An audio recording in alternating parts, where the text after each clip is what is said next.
The sky burned orange and red as the first Valorian warships broke through the clouds above New Eden.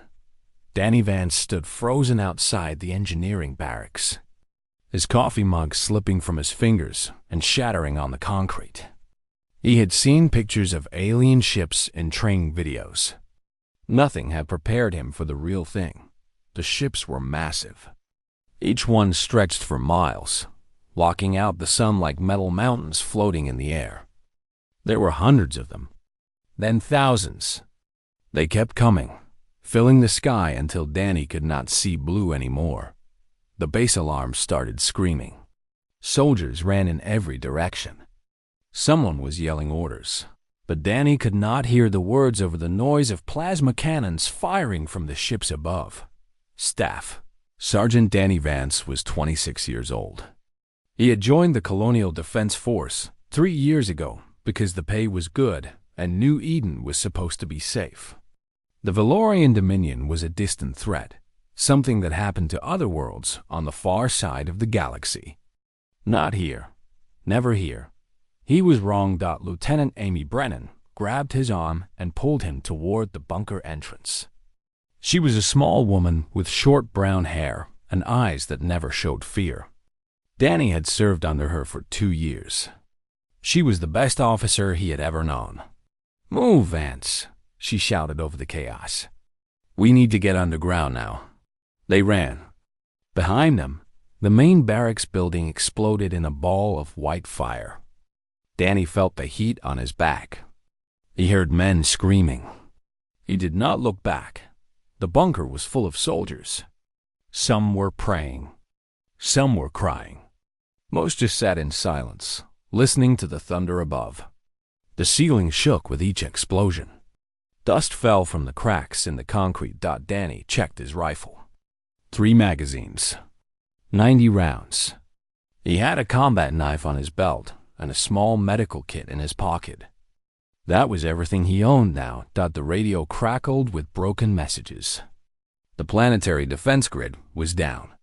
The orbital stations were destroyed. The colonial fleet had been wiped out in the first 10 minutes of the attack. 40 million people lived on New Eden. They had no way to escape. How many ships?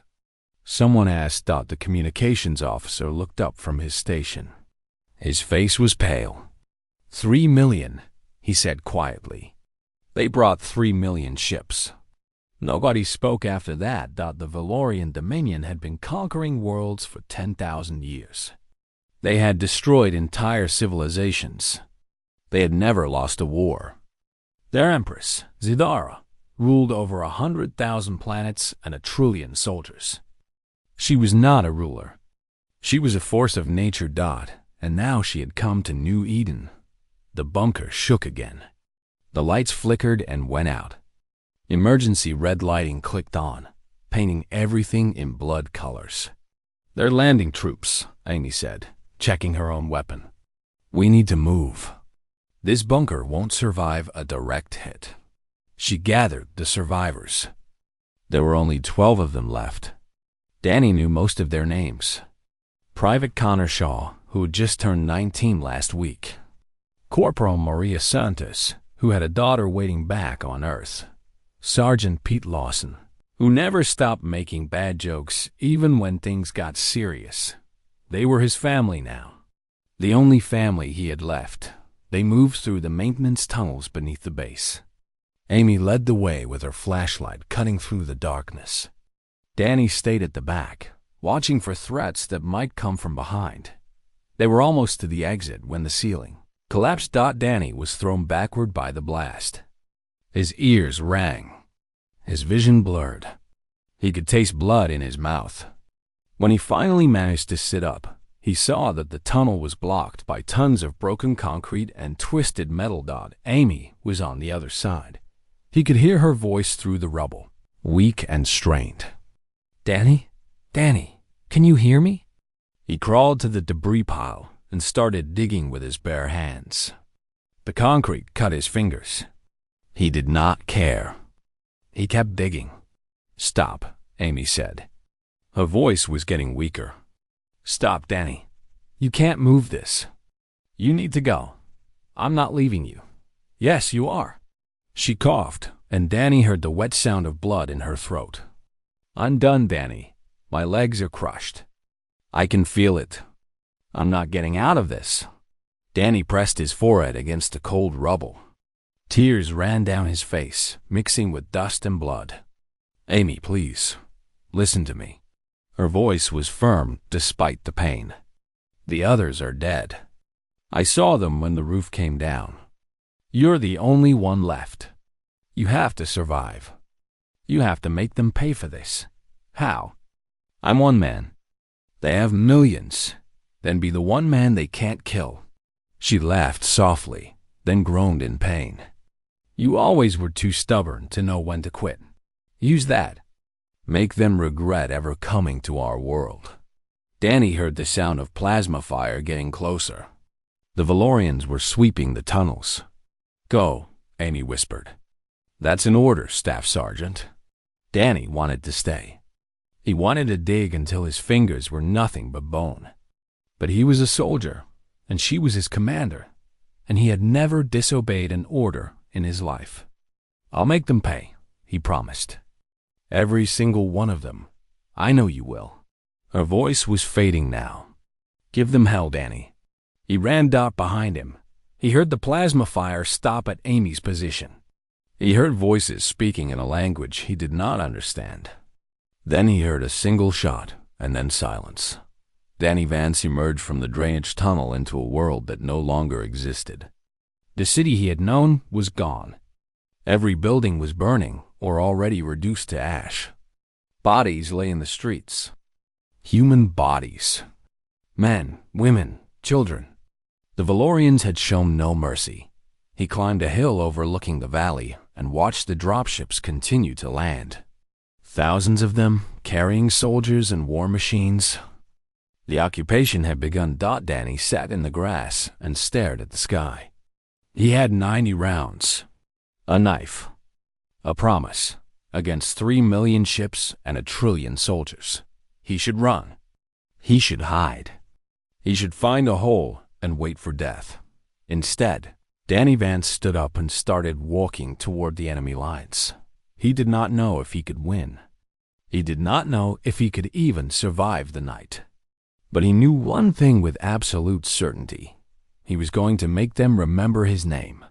The ghost of New Eden was born. The first Valorian soldier Danny killed was an accident. He had been hiding in the ruins of a farmhouse when a patrol walked past. One soldier strayed too close to his hiding spot. Danny acted on instinct. His knife found the gap between the alien's armor plates. Before his brain even understood what his hands were doing, the Valorian died quietly, making a sound like air escaping from a balloon. Danny dragged the body into the shadows and waited for the patrol to move on. They never noticed their missing comrade. That night, Danny studied the alien's equipment. The armor was lighter than human steel, but harder than anything he had ever touched. The plasma rifle was strange and beautiful, covered in symbols he could not read. It took him 2 hours to figure out how to fire it. When he finally did, the weapon kicked against his shoulder and burned a hole through the farmhouse wall. He smiled for the first time since the invasion. 3 weeks later, Danny had killed 47 Valorians. He had become something other than human. A machine built for one purpose. A shadow that moved through the forests and mountains of New Eden, striking without warning and vanishing without trace. The occupation force grew afraid.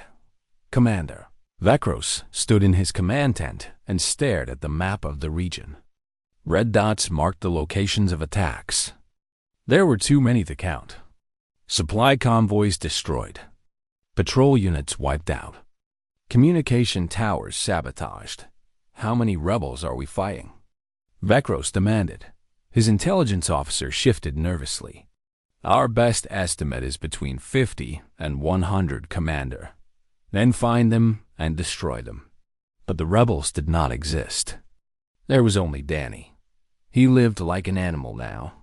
He slept in caves and ditches. He ate whatever he could steal from Valorian supply lines or find in the abandoned farms. He drank from streams and collected rainwater in his helmet. His body had changed. The soft edges of civilian life had burned away, replaced by hard muscle and sharper instincts. He could hear a Valorian patrol from half a mile away. He could smell their strange alien scent on the wind. He had become the perfect predator. The Valorians called him the Ghost. They told stories about him around their campfires. Some said he was a demon from human mythology. Others said he was the entire army of humans hiding in the mountains. Nobody believed that one man could do so much damage. Danny used their fear against them. He would leave signs of his presence near patrol routes, a human boot print in the mud, a spent ammunition casing balanced on a rock. Sometimes he would carve messages into trees where he knew the Valorians would find them. Simple words in the human language they could not read. "I am watching. You are not safe. Run." The soldiers grew paranoid. They started shooting at shadows. They accused each other of being the Ghost in disguise. Discipline broke down. Commander Vekros executed 3 of his own officers for cowardice. None of it helped. Danny kept killing. He learned the enemy's weaknesses. The Valorians had excellent eyes but poor hearing. They could see in complete darkness but struggled to detect movement in dense forest. Their armor protected their chests and heads but left gaps at the joints. Their plasma rifles overheated after continuous fire. He exploited every flaw. One night, he crept into a supply depot and poisoned the water reserves with chemicals he had found in an abandoned factory. 50 soldiers died before anyone realized what had happened. Another night, he rigged a fuel storage facility to explode. The blast killed 200 Valorians and destroyed enough fuel to ground their vehicles for a week. His most daring attack came on the 18th day. A convoy was carrying prisoners, human survivors, who had been captured for interrogation. Danny tracked the convoy for 12 hours, waiting for the perfect moment when the vehicle stopped at a checkpoint. He struck. He killed the guards first. 3 quick shots from the plasma rifle he had learned to love. Then he opened the prisoner transport and found 16 humans staring at him with wide eyes. "Go," he told them. "Head for the mountains. Stay off the main roads." An old man grabbed his arm. "Who are you?" Danny almost laughed.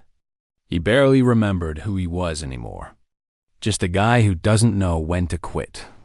He led the prisoners to the tree line and watched them disappear into the forest. Some of them would die. The wilderness was harsh, and the Valorians would hunt them. But some would survive. Some would remember that not all humans had given up. That was enough. Back on the Valorian flagship, Empress reviewed the reports from New Eden with growing irritation. The conquest should have been complete by now. Instead, her forces were bogged down fighting an invisible enemy. "Explain this to me," she said to her advisors. "We have conquered 1,000 worlds. We have destroyed civilizations older than our own.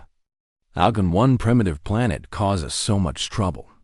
Her chief advisor, an ancient Valorian named Korath, studied the casualty figures. "The humans are proving more resilient than expected, Empress. Their psychology is unusual. They do not surrender when defeat is certain. They continue fighting long after all hope is lost."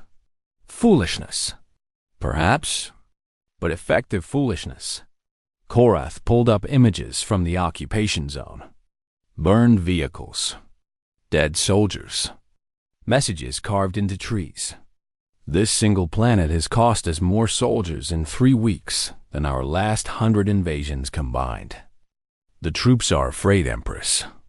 They speak of a ghost that cannot be killed." Zithra's eyes narrowed. "There are no ghosts. There are only enemies who have not yet been destroyed." She stood from her throne and looked out at the stars. "Prepare my shuttle. I will go to the surface myself and end this foolishness. On the planet below, Danny Vance carved another notch into his rifle stock. 47 marks now. 47 Valorians who would never see their home again. He was tired. His wounds ached. He had not slept more than 2 hours at a time in weeks. But every time he thought about stopping, he remembered Amy's voice through the rubble. Make them pay. He checked his weapons and started, moving toward the next patrol route. The night was young. There was work to be done. The ghost of Briarwood Valley was just getting started. Danny found the communication relay on the 22nd day. It was a small Valorian outpost on a hilltop, surrounded by sensor equipment and guarded by only 6 soldiers. The equipment sent messages to the fleet in orbit. More importantly, it could be used to send messages anywhere in the galaxy. He waited until nightfall. The guards were tired and bored. They never saw him coming. 6 quick kills. 6 more notches for his rifle dot. Danny had no idea how to operate Valorian communication equipment. But he had grown up on a farm where everything was held together with tape and hope. He had learned that most machines worked the same way. If you pushed enough buttons dot, it took him 4 hours. 4 hours of guessing and failing and trying again. But finally, the console lit up with a familiar interface. Human translation software. The Valorians must have captured it from the colonial headquarters. He typed a message. Simple words. Nothing fancy. This is Staff Sergeant Danny Vance, Colonial Defense Force, New Eden. The colony has fallen. The fleet is destroyed. 40 million dead. I am the only one left. But I am still fighting. One man against their entire army. If anyone can hear this, know that New Eden lives. We have not surrendered. We will never surrender. Send help if you can. If you cannot, remember us. Vance out. He set the message to repeat on every frequency the console could reach. Then he destroyed the relay with a plasma grenade and disappeared into the forest. 3 days later, his words reached Earth. Admiral Christina Vance was in her office when the transmission arrived. She was a tall woman with gray streaks in her dark hair and the same stubborn jaw that ran in her family. She commanded the United Earth Emergency Fleet, the last line of defense against alien invasion.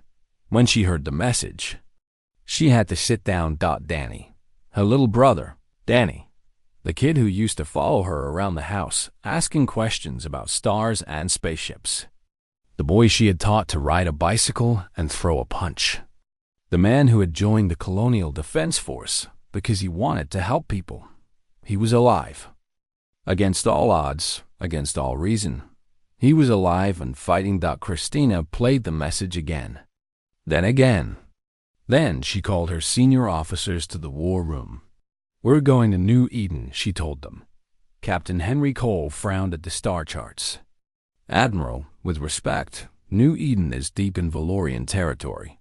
The enemy has 3 million ships in that system alone. We have 40 carriers and 600 destroyers. The math doesn't work. I don't care about math. Christina's voice was cold steel. My brother is on that planet. He's been fighting alone for 3 weeks while we sat here doing nothing. That ends today. The Council will never approve an offensive action. They want to negotiate. The Council can negotiate with my resignation letter. She leaned forward over the table. Listen to me carefully, all of you. This isn't just about one soldier. This is about what we are as a species. If we abandon Danny Vance, we abandon everything that makes us human. We become cowards who hide behind our walls while the enemy burns our worlds. She straightened up and looked each officer in the eyes. Danny showed the galaxy that one human can make a difference. Now we're going to show them what happens when 2 million humans join the fight. Anyone who doesn't want to be part of that can leave now. Nobody moved? Good. Christina turned to the navigation officer. Plot a course for New Eden, maximum speed. We leave in 6 hours. The message spread across human space like wildfire. News networks broadcast it on every channel. Social media exploded with the story of the ghost of Briarwood Valley. People who had never heard of New Eden suddenly cared about nothing else. On occupied worlds, humans who had surrendered began to whisper. If one man could resist the Valorians, why couldn't they?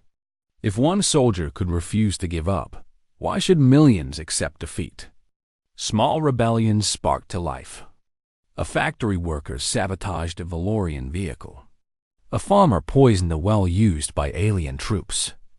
A teacher had escaped prisoners in her basement. Each act of defiance was tiny, insignificant on its own.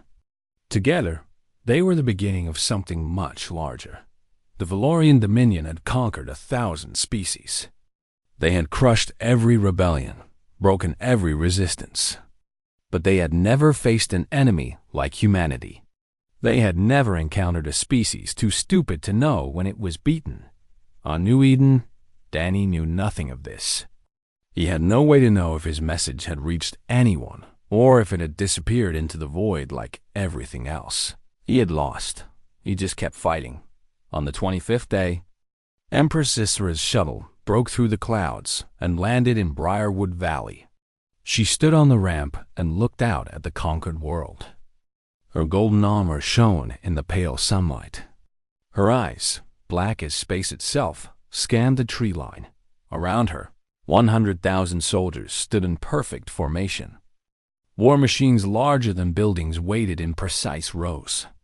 Elite guardians, bred for 10 generations to protect the Empress, formed a ring of living shields around her dot. This was the might of the Valorian Dominion. This was the power that had crushed civilizations and brought worlds to their knees. And on a ridge overlooking the valley, Danny Vance watched it all through his stolen scope. He should run. Any sane person would run. The Empress had brought enough firepower to destroy a planet. Danny had a rifle, a knife, and the clothes on his back, but Danny had stopped being sane. Weeks ago, he stood up from his hiding spot and walked into plain view on the ridge. One human, battered armor, stolen weapons, walking toward an army that could end him with a single shot. Every Valorian eye turned to look at him. Empress Zidora felt something she had not experienced in 500 years. Surprise. Genuine. Complete surprise. One man. Against all of this, is that him? She asked quietly. Is that the ghost? Her advisor checked the sensors. Yes, Empress. Human male. Single life sign. He is alone. Zidora stared at the figure on the ridge. He was still walking forward. Slowly, calmly, like he was taking a morning stroll instead of marching to his death. What is he doing? Nobody had an answer. Danny Vance reached the bottom of the ridge and stopped. He looked across the sea of alien soldiers at the Empress in her golden armor. He smiled. You wanted to meet the ghost? He called out. Here I am. Empress Zidora had ruled the Valorian Dominion for 600 years. She had watched civilizations rise and fall. She had ordered the deaths of billions. Nothing surprised her anymore. Until now. The human stood alone at the edge of the valley. He was not running. He was not hiding. He was just standing there, looking at her army like it was nothing special. Kill him, she ordered. Her soldiers raised their weapons. 10,000 plasma rifles aimed at a single target. The air crackled with energy as they prepared to fire. Danny had been preparing for this moment for days. He had spent the last week setting traps throughout Briarwood Valley. Stolen explosives buried in the tall grass. Fuel containers hidden in ditches. Ammunition caches positioned at key points. He had turned the entire valley into a weapon. The plasma bolts flew toward him like a wall of blue fire. Danny was already moving. He dove to the left and rolled behind a rock formation. The bolts hit the ground where he had been standing, turning the dirt to glass. He came up firing, not at the soldiers, but at the ground 10 meters in front of them. The first mine exploded. Then the second. Then 50 more in rapid succession. The Valorian front lines disappeared in a storm of fire and shrapnel. Soldiers screamed. War machines toppled. The perfect formation collapsed into chaos. Danny did not stop moving. He ran along the tree line, firing at the fuel containers he had hidden throughout the valley. Each one erupted in a pillar of orange flame. The grass caught fire. Smoke filled the air. The Valorians could not see him anymore. They fired blindly into the smoke, hitting nothing but air and each other. Danny used the confusion to circle around behind their lines. He found a supply vehicle and shot the driver through the window. Then he climbed inside and drove straight into a cluster of soldiers, scattering them like bowling pins. He jumped from the vehicle before it crashed into an ammunition depot. The explosion was massive. It knocked him off his feet and left his ears ringing, but he got up. He always got up. Empress Cesaro watched the battle from her protected position. Her elite guards had formed a shield around her, deflecting the debris and fire. She was not afraid. She was fascinated. "One man," she said softly. "One man is doing all of this." Her advisor Korath nodded grimly. "The human is using the terrain against us." He prepared the battlefield in advance. Every explosion, every fire, he planned it all. Impressive. Zithra's voice held genuine admiration. Foolish, but impressive. He must know he cannot win. "I do not think winning is his goal, Empress." They watched as Danny emerged from the smoke and continued fighting. He had abandoned his rifle for a Valorian plasma cannon taken from a dead soldier. The weapon was almost too heavy for him to carry, but he managed, firing blast after blast into the disorganized troops. Then what is his goal? To make us remember. Korath's voice was quiet. To show us that humans will not go quietly. To prove that even one of them can hurt us. The battle raged for 20 minutes. 20 minutes of fire and blood and chaos. Danny killed more Valorians in those 20 minutes than he had in the previous 3 weeks combined. But it was never going to be enough. Plasma bolt caught him in the shoulder. He stumbled, but kept fighting. Another bolt hit his leg. He dropped to one knee, but kept firing. A third bolt, a fourth, a fifth. Each one should have killed him. Each one just made him angrier. The seventh shot finally brought him down. Danny fell face first into the mud. His weapon slipped from his fingers. His vision blurred and darkened at the edges. He could feel blood pooling beneath his body, soaking into the earth of the world he had tried to save. But he was not dead. Not yet. He started to crawl. Empress Cesaro walked through the burning valley toward the fallen human. Her guards surrounded her, weapons ready, but there was nothing left to fear. The ghost of Briarwood Valley was finished. She stopped a few meters from his broken body and watched him crawl. Slowly, painfully, dragging himself through the mud with his one good arm. Moving toward her. "Stop," she commanded. Danny did not stop. "You are defeated. Your traps are spent. Your ammunition is gone. You have lost." Danny kept crawling. His breath came in wet gasps. Blood dripped from his mouth. Every movement was agony. Zythar felt something she had not experienced in centuries. Confusion. She had watched countless enemies die. She had seen them beg, plead, surrender, weep. She had never seen one keep fighting when there was nothing left to fight with. Why? She demanded. "Your colony is dead. Your people are scattered. Your fleet was destroyed before you could even call for help. Why do you continue?" Danny stopped crawling, not because he gave up, but because he could not move anymore. He lay in the mud and looked up at her with blood-filled eyes. And he smiled. "Because you still haven't won," he said. Zythar opened her mouth to respond. She never got the chance. The sky above Briarwood Valley split open with light. Massive shapes emerged from hyperspace, blocking out the stars. Ships, human ships. Dozens of them at first, then hundreds, then thousands. The United Earth Emergency Fleet had arrived.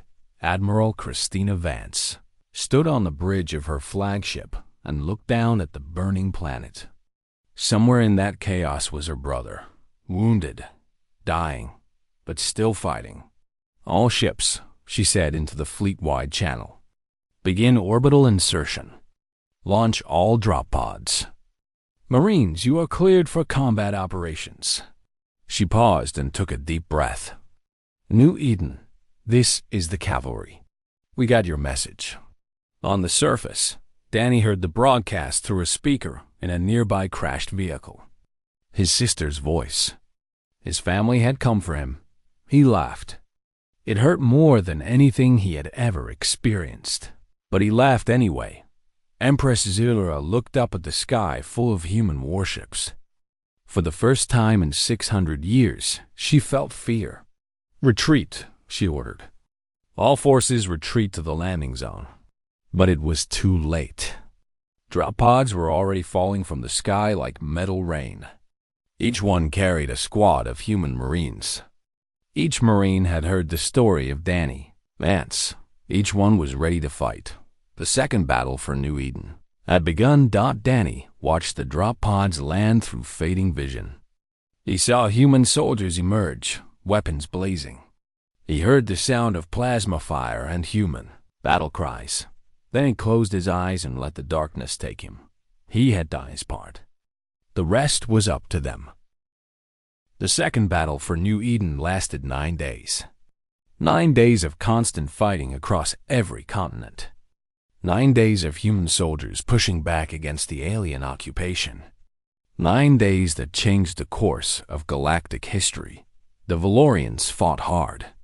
They had numbers and technology and centuries of experience. But the humans had something else. They had rage. They had purpose. They had the story of one man who had stood alone against an empire. Every soldier in the invasion force knew about Danny Vance. His message had spread through the fleet like a virus. Men and women who had never met him fought like he was their brother. They charged into plasma fire screaming his name. Admiral Christina Vance directed the battle from orbit. She had not slept since the fleet arrived. She would not sleep until her brother was safe.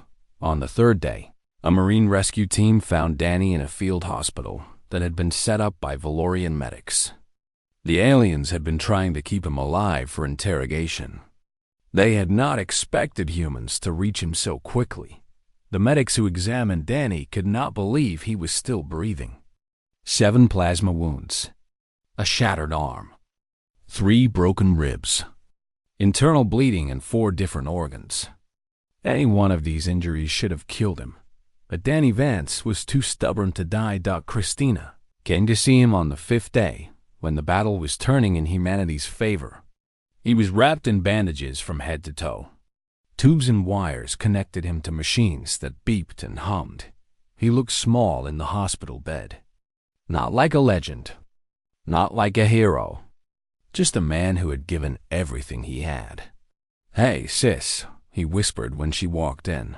Christina grabbed his hand, the one that was not broken, and held it tight. Tears ran down her face. She had not cried since she was a child. "You idiot," she said. "You absolute idiot. What were you thinking?" Danny tried to shrug and winced at the pain. Seemed like the right thing to do at the time. "You should be dead. The doctors say you should have died a dozen times. Sorry to disappoint." He managed a weak smile. "You know me. Never did know when to quit." Christina laughed through her tears. It was something their father used to say. Danny had heard it 1,000 times growing up, usually when he was trying to fix something that was beyond repair. "The fleet heard your message," she said. "Everyone heard it. You started something, Danny. Something big. I just wanted to hurt them. For Amy, for everyone we lost. You did more than hurt them." Christina squeezed his hand. "You showed the galaxy that we don't give up. You showed them what one human can do." The battle ended on the 9th day. The Valorian forces surrendered when their orbital support was destroyed. Empress Zithara was captured trying to escape on her personal shuttle. They brought her to Danny. He was still in the hospital, still more bandages than man. But he was awake and aware when the guards led Zithara into his room. She was no longer wearing her golden armor. She looked smaller without it. Almost fragile Dot, the Empress of 1,000 worlds, stood before a wounded soldier in a hospital bed. The guards left them alone. "I wanted to understand," Zithara said quietly. "Before they take me to whatever prison awaits, I wanted to understand." Danny looked at her with tired eyes. "Understand what? How?" She spread her hands helplessly. "You were one soldier. One man against millions. Your world was destroyed. Your people were dead. There was no hope of victory. No rational being would continue fighting in those circumstances. That's the thing about humans." Danny's voice was weak but steady. "We're not very rational. But why? What possible purpose could it serve? You knew you would die." Danny was quiet for a long moment. He thought about Amy bleeding out in the tunnel. He thought about the bodies in the streets. He thought about the message he had sent into the void, not knowing if anyone would hear it. "I didn't fight because I thought I could win," he said finally. "I fought because it was the right thing to do. Because giving up means letting people like you win. And that's not who we are." He gestured toward the window with his good hand. Outside, human ships filled the sky. Soldiers celebrated in the streets below. Somewhere, a band was playing a victory song. You conquered 1,000 species because they calculated the odds and surrendered.